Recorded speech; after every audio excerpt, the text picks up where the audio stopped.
എല്ലാവർക്കും എൻ്റെ പുതിയൊരു വീഡിയോയിലേക്ക് സ്വാഗതം.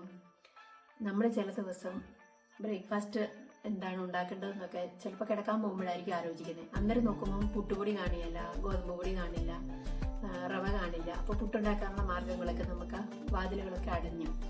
നമുക്കിതൊന്നും ഇല്ലെങ്കിലും നമുക്ക് പെട്ടെന്ന് തയ്യാറാക്കാൻ പറ്റുന്ന ഒരു പുട്ടിനെയാണ്, വ്യത്യസ്തമായൊരു പുട്ടിനെയാണ് ഞാനിത് പരിചയപ്പെടുന്നത്. അതായത് നമ്മുടെ ചോറ് വെക്കുന്ന പുഴുക്കലരി ഏതെങ്കിലും വെള്ളയോ അല്ല ചുമപ്പോ റേഷൻ അരിയോ, റേഷൻ പച്ചയല്ല പുഴുക്കലരി, ഇതിലേതെങ്കിലും ഒരു അരി ഉണ്ടെങ്കിൽ അത് മതി നമുക്ക്. ഈ ഗ്ലാസ്സാണ് എൻ്റെ അളവ് ഗ്ലാസ്. ഇതിനകത്തൊരു 1.5 ഗ്ലാസ് അരി ഉണ്ടെങ്കിൽ ഒരു 3 പേർക്കുള്ള പുട്ട് കിട്ടും കേട്ടോ. ഒരു സാധാരണ സാധാരണ രീതിയിൽ കഴിക്കുന്ന ഒരു 3 പേർക്ക് കഴിക്കാനായിട്ട് കിട്ടും. ഈ ഗ്ലാസ്സിന് 1.5 ഗ്ലാസ് ഇട്ടാലേ. അപ്പോൾ ഞാനിത് വെള്ളത്തിലിട്ടിട്ട് നാളത്തേക്ക് പുട്ടുണ്ടാക്കാനുള്ള ഒരുക്കത്തിലാണ്. ഞാൻ നിങ്ങൾക്ക് വീഡിയോ മുഴുവനായും നിങ്ങൾ കാണുക, ഇതെങ്ങനെയാണെന്ന് ചെയ്തെടുക്കേണ്ടതെന്നൊക്കെ ഉള്ളത് മുഴുവനായിട്ട് എൻ്റെ വീഡിയോയിലുണ്ട്. അപ്പോൾ നിങ്ങളെല്ലാവരും എൻ്റെ വീഡിയോ കാണണം.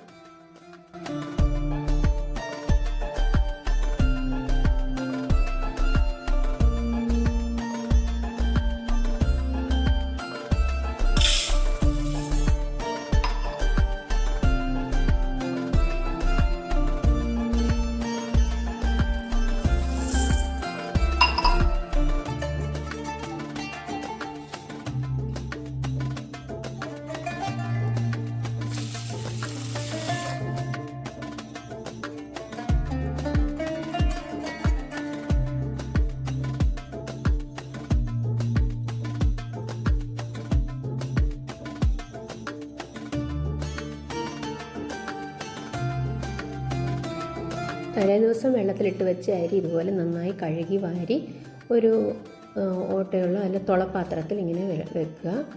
എന്നിട്ട് വെള്ളം വലിഞ്ഞ് കഴിയുമ്പോൾ ഉണങ്ങണം എന്നൊന്നുമില്ല, കുറച്ച് വെള്ളം നന്നായി വലിഞ്ഞ് പോകണമെന്നുള്ളൂ അടിയിലുള്ളത്. എന്നിട്ട് കുറച്ച് വേണം നമ്മൾ ജാറിനകത്തേക്കിട്ട് പൊടിച്ചെടുക്കാൻ.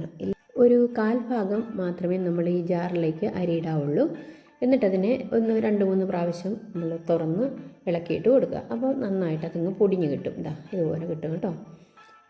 നിറച്ചിട്ടാൽ നന്നായി പൊടിയത്തുമില്ല, ഇതിങ്ങനെ പാത്രം നിറഞ്ഞു വരും, അത് ബുദ്ധിമുട്ടാവും. അപ്പോൾ കുറച്ച് ഇട്ട് ചെയ്യുക. അപ്പോൾ പെട്ടെന്ന് നമുക്ക് നന്നായി പൊടിഞ്ഞ് കിട്ടും.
ഇതുപോലെ നന്നായി പൊടിച്ചെടുത്തതിന് ശേഷം നമ്മൾ ആവശ്യമായിട്ടുള്ള തേങ്ങ ചിരകിയെടുത്ത് അതിനകത്തേക്ക് ഉപ്പ് നന്നായിട്ട് മിക്സ് ചെയ്യുക കേട്ടോ. ഉപ്പ് പൊടി ആയിരിക്കുമല്ലോ ഉപയോഗിക്കുന്നത്. പൊടി ആണെങ്കിലും വെള്ളമാണെങ്കിലും നന്നായിട്ട് മിക്സ് ചെയ്യണം. തേങ്ങയ്ക്കുള്ളിൽ നന്നായി മിക്സ് ചെയ്യുക. അതിന് ശേഷമാണ് നമ്മൾ അരിപ്പൊടിക്കകത്തേക്ക് ഇട്ടിട്ട് വീണ്ടും അത് നല്ലതായിട്ട് മിക്സ് ചെയ്യുക കേട്ടോ. അപ്പോൾ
വെള്ളം തിളച്ച ശേഷം ഇത് കുറ്റിയിലോ പാത്രത്തിലോ എവിടെ വേണമെങ്കിലും ഒരു 5 മിനിറ്റ് മാത്രമേ ഇത് വേവേണ്ട ആവശ്യമുള്ളൂ കേട്ടോ.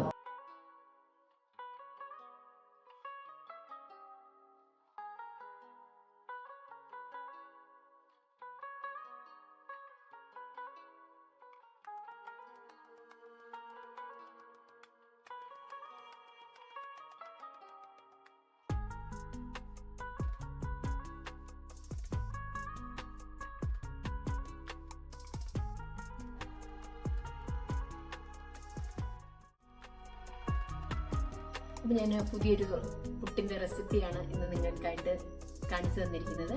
എൻ്റെ ചാനൽ സബ് ചെയ്യാതെ നിങ്ങൾ എൻ്റെ വീഡിയോ കാണുന്നവരാണെങ്കിൽ ഒന്ന് സബ് ചെയ്ത് സപ്പോർട്ടാക്കണം കേട്ടോ. ഞാൻ നിങ്ങൾക്ക് അതിന് പകരമായിട്ട് നല്ല നല്ല കുക്കിംഗ് വീഡിയോസുകളൊക്കെ ഇട്ട് തരുന്നതാണ്. എല്ലാവരും സപ്പോർട്ട് ചെയ്യുക, കമൻറ്റ് ചെയ്യുക, കുറവുകളും കുറ്റങ്ങളും ഒക്കെ നിങ്ങൾ പറഞ്ഞു തരിക. അപ്പോൾ എൻ്റെ ഒന്ന് നല്ല രീതിയിൽ നിങ്ങളുടെ ലൈക്കും കമൻറ്റും ഒക്കെ തന്ന് സപ്പോർട്ട് ചെയ്യണം കേട്ടോ. അപ്പോൾ അടുത്ത വീഡിയോ ആയിട്ട് വരുന്നത് വരെ ടാറ്റാ.